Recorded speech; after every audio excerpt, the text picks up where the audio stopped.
Donc, si tu n'es pas né de nouveau, il serait difficile que tu te maries et que tu résistes au mariage.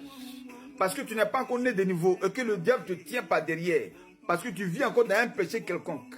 Parce que les liens de famille te tiennent. Alors les sorciers ont le pouvoir de tuer certains même avant la veille du mariage. Il y en a qui meurent pendant le mariage. Il y en a qui ont été envoûtés pendant que la cérémonie du mariage se passait. Le gâteau a été envoûté, un cadeau a été envoûté, ils ont pris, ils sont morts. Pourquoi? Parce que tu n'es pas encore converti, tu es encore lié par le diable. Tu n'es pas encore né de nouveau, Satan te tient et toi tu veux te marier. Tu veux rentrer dans les grâces de Dieu. Voilà pourquoi tu n'arrives pas à te marier, parce que tu n'es pas encore prêt. Spirituellement, tu n'es pas encore prêt. Donc, il faut que vous naissiez de nouveau, afin que vous ayez accès aux richesses qui sont dans le royaume de Dieu, dont fait partie le mariage. Voilà. Alors, voyons voir. Maintenant, quand tu te convertis, qu'est-ce qui se passe?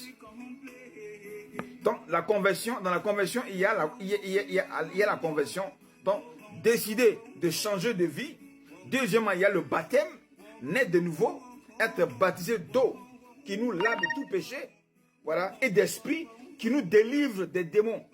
Donc, dans la conversion, il y a d'abord l'engagement que tu prends, il y a le baptême, il y a la délivrance, le baptême par immersion, le baptême que Jésus a fait. Voilà, donc la conversion, le baptême, la délivrance et puis l'affermissement. Être délivré des esprits impurs. C'est important. Voilà.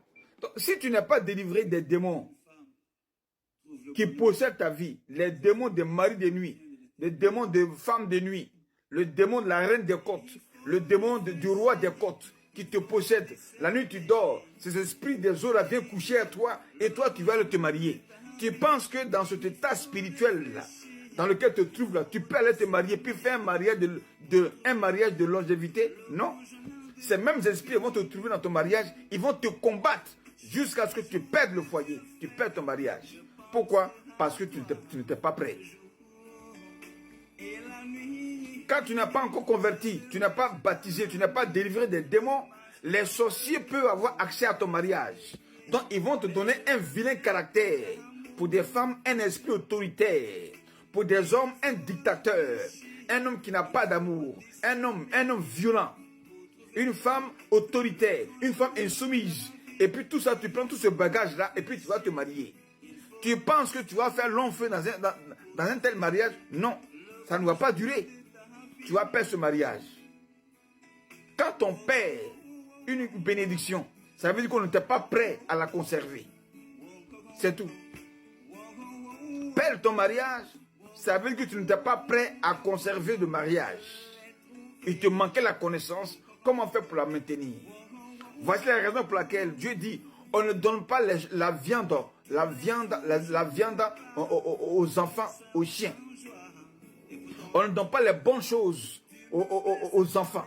On ne donne pas les choses coûteuses aux enfants. Pourquoi? Parce qu'ils ne sont pas encore mûrs d'esprit.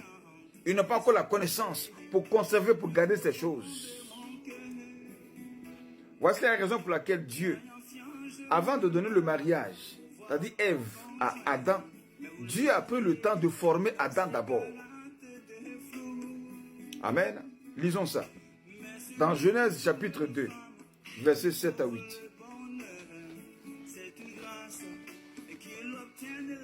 Genèse 2, 7 à 8. Dieu dit quoi?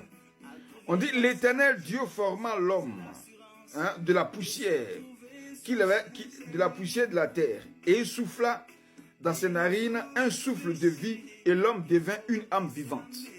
Quand Dieu a fini de créer Adam, voilà, il a soufflé en lui un vent. Voilà. Ce vent-là, il souffla en lui un souffle de vie, de la poussière de la terre, il souffla dans ses narines un souffle de vie. Un souffle de vie, c'est l'esprit. Dieu souffla son esprit en Adam. Et Adam devint une âme vivante. Cela révèle pour dire que Adam n'était qu'un corps qui était couché là, sans vie. un corps sans vie. Voici la raison pour laquelle beaucoup de ceux qui veulent se marier ont des corps, des beaux corps, des corps en forme, des corps clairs, de peau claire. Ils sont beaux, elles sont belles, mais il n'y a pas de vie. Il n'y a pas l'esprit de Dieu. Il y a la possession démoniaque. Il y a un vilain caractère. Tu n'es pas encore formé spirituellement, mais tu veux aller te marier. Dieu a créé Adam. Il a soufflé en lui, bien aimé, son esprit. Et Adam devient une âme vivante. Sinon que Adam était un corps qui était mort. Donc tu ne peux pas avoir une mort spirituelle et puis aller te marier. Parce que le mariage, on ne se marie pas pour mourir, mais on se marie pour vivre. Mais spirituellement, toi tu es mort et puis tu vas te marier. Est-ce que ça colle? Ça ne colle pas. Pourquoi? Parce que tu n'es pas encore prêt. Tu n'es pas encore prête pour te marier. Au verset 8, Dieu dit quoi? Il dit, puis l'Éternel Dieu planta un jardin en Éden, du côté de l'Orient, et il prit l'homme qu'il avait formé. Amen. Il prit l'homme qu'il avait formé. Cette bien-aimée parole révèle que Dieu a formé, il a pris le temps de former Adam avant de le mettre dans le jardin. Après qu'il a créé, il a soufflé en lui son esprit. Donc il a donné à Adam la connaissance. La connaissance qu'il a formée et qu'il a mis maintenant dans le jardin. Donc si Adam n'avait pas la connaissance, il n'était pas formé, il n'était pas mature, il ne pouvait pas gérer le jardin d'Éden. Le mariage, c'est un jardin d'Éden. Le jardin, là, c'était la maison d'Adam. C'était le mariage d'Adam, la vie d'Adam. Il était responsable. C'est les matures qui sont responsables. Ce sont les sages qui sont responsables. Ceux qui sont délivrés des démons qui sont responsables. Qui sont conscients de ce qu'ils font. Donc, si tu n'es pas formé, dans la formation, il y a la formation, l'affermissement. Un homme affermi avec la parole de Dieu est formé spirituellement. Donc, il devient mature. Donc, tu as quoi? La connaissance de Dieu et la connaissance du diable. Pourquoi? Parce que dans la formation, tu vas apprendre à jeûner, à prier, à lire la Bible. Donc, c'est tout ça qui va te former spirituellement. Puisque tu as appris à combattre, tu as appris à jeûner, tu as appris à lire la Bible, si tu te maries, qu'un sorcier, le diable attaque ton mariage, tu pourras jeûner, tu pourras prier, tu pourras combattre. Et puis conserver ton mariage. Mais la plupart, à 90%. Parce que quand vous regardez sur ma page Facebook, j'ai vu là j'ai publié là une photo, une vidéo, voilà, qui est sortie en Côte d'Ivoire, où dans une journée du 4 avril, il y a eu plus de 150 divorces. 150 divorces. En Afrique, les gens se marient le samedi, il y a près de 100 mariages le samedi. Mais il y a divorce. En Europe, il n'y a pas 100 mariages un samedi, mais il y a aussi divorce. Pourquoi? Parce qu'il y a un manque de connaissance du mariage.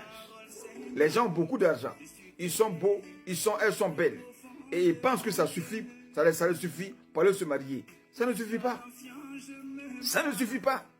Si ça suffisait, il y a longtemps tu es marié. Mais si jusqu'à aujourd'hui tu n'es pas encore marié, tu as eu des enfants en mariage, ton âge a avancé, tu n'arrives pas à te marier, ça veut dire que tu as un problème de connaissance spirituelle du mariage, de conversion, d'affermissement, de délivrance. Tu n'as pas encore tout ça et tu veux te marier. Voici la raison pour laquelle tu ne te maries pas. Amen.